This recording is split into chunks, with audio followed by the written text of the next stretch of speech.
To record something, either you or the student will come over to this plus sign and click it. The students will automatically go to the next page. You'll need to post to Student Journal. From here, you will select the video.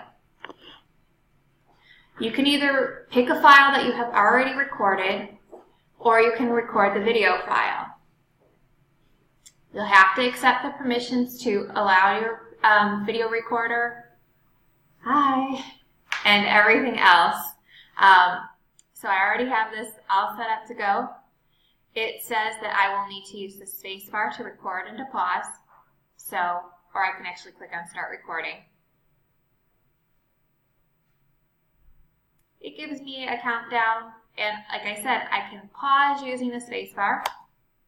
And if I was happy with that, I could continue going and click, or I could continue recording, or I could click Finish Recording. So I'm going to finish my recording.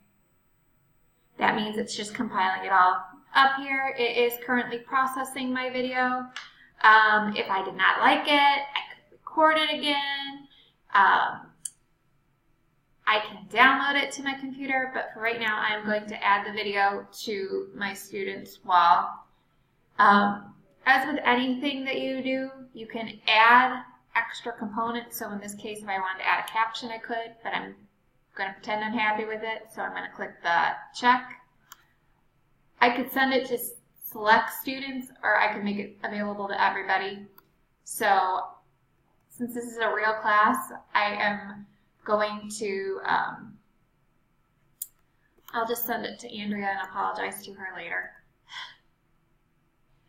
So it is being uploaded right now, and she now has access to it, but you would probably pick everybody in your class. So recording a video is just that simple.